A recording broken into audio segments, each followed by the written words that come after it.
اس کے خاتمہ ضروری ہے. اس کے خاتمے کے لیے مہنگائی کہاں ختم ہوگی جب غربت ختم ہو گئی؟ غربت کیسے ختم ہو گئی؟ اس کے حوالے سے وزیر اعظم صاحب نے پروگرام شروع کیا، احساس پروگرام. اگر میں تھوڑا سا اس پہ بات کر لوں، پھر آپ دونوں کی رائے لے لوں. یہ جو پروگرام شروع کیا وزیر اعظم صاحب نے، اس کے اوپر بڑی سیمینار بھی ہوا اور اس میں 80 ارب روپے کا اضافی بجٹ شامل رکھا ہے اور ایک وزارت جو ہے اس میں تشکیل دی جائے گی جو احساس پروگرام کو آگے لے کے چلائے گی. اور اس میں ایک ٹیکنیکل بات جو ضروری ہے وہ یہ ہے کہ اس میں ہمارے جو آئین ہے اس آئین میں ترمیم کی جائے گی.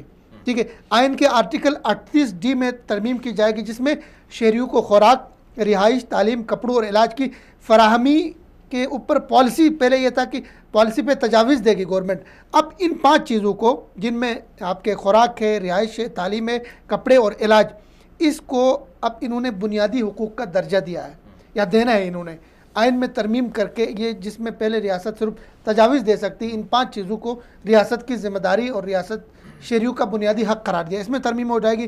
اسی طرح اس سے احساس پروگرام کو ایمنسٹی انٹرنیشنل نے اس کو سراہا ہے، اس پہ ٹویٹ کی ہے اور اس کے اوپر انہوں نے باقاعدہ طور پہ مختلف ادارے بنائے اس کے اندر، جس کا ایک دفتر وزیر اعظم ہاؤس میں ہوگا. غربت کے خاتمے کے لیے اس پہ کام ہوگا. بٹ صاحب آپ سے پہلے میں لوں گا، پھر مدنی صاحب کو شامل کریں گے. احساس پروگرام، اس کے حوالے سے آپ کا کیا احساس ہے؟ سر جی پہلے تو ہم جو بھی پروگرام انہوں نے بنایا، اگر 80 ارب روپے سے انہوں نے وہ امپلیمنٹ کر رہے ہیں، پہلے تو ہم ہر چیز کو ایک پازیٹیو مثبت دیکھتے ہیں کہ اللہ تعالیٰ کرے کہ یہ کامیاب ہو. ٹھیک ہے، اس کے اچھے اثرات ہوں، کیونکہ یہ 22 کروڑ افراد کے لیے جو ہے نا، کسی فرد واحد کے لیے تو نہیں ہوتا نا پروگرام. یہ اجتماعی طور پہ ہم سوچتے ہیں، اجتماعی طور پہ ہم اس کا تبصرہ کرتے ہیں اور اجتماعی طور پہ ہماری جو خواہش ہوتی ہے.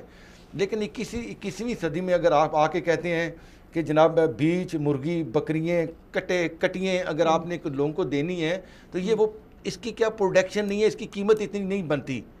مثلا یہ ریت ہوتی ہے، پاکستان کی ریت ہے، ریت سے آپ اچھا گلاس بنا سکتے ہیں.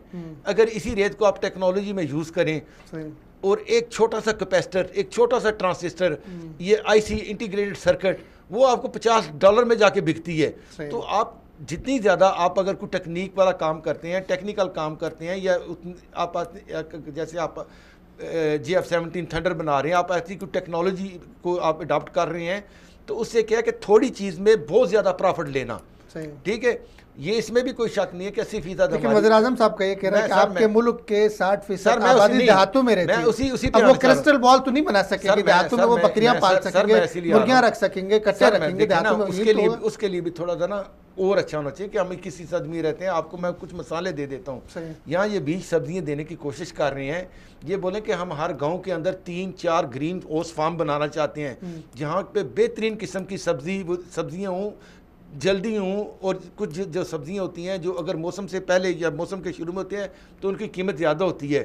تو ان میں گاؤں کے اندر گرین ہاؤس فارم بنا کے دیے جائیں، 4 ایکڑ کے اندر بنا دیا جائے، مشترکہ بنا دیا جائے. حکومت ٹریکٹر دے دے، بیج نہ دے، بیج وہ کاشتکار خود خرید لیتا ہے اس کی کلٹیویشن کے لیے، کھیتی باڑی کے لیے. لیکن اس میں ایک اور چیز میں بتاؤں جس کو دیکھوں کرٹیسائز کرنے کے لیے مرغی بکری کو ہم نے اٹھا لیا، لیکن اسی پروگرام کے اندر 80 سے زیادہ ایسے پروگرام شامل ہیں، تنوع ہے جس میں صرف مرغی کٹے کی بات نہیں. چونکہ میڈیا تو ابھی میڈیا کے اشتہارات بن ہیں تو مرغی اور بکری کو اٹھا دیا، باقی چیزوں کو انہوں نے نیگلیکٹ کر دیا. نہیں سر، میں تو وہ بتا رہا ہوں، اسی چیز کے اندر میں جو ہے نا اضافہ کر رہا ہوں. صحیح ہے. اگر بیج کی جگہ آپ ان کو بولیں جی گرین فارم، آپ نے دیکھا گرین فارم کیسی ہوتی ہیں، اس کے اندر سبزی جو عام ہم 3 مہینے میں اگاتے ہیں وہ 15 سے 20 دن میں تیار ہو جائے گی. اس کے بعد اس کو موسم کے سے بھی اس میں کیمیکل آپ کے جو ڈالتے ہیں وہ بھی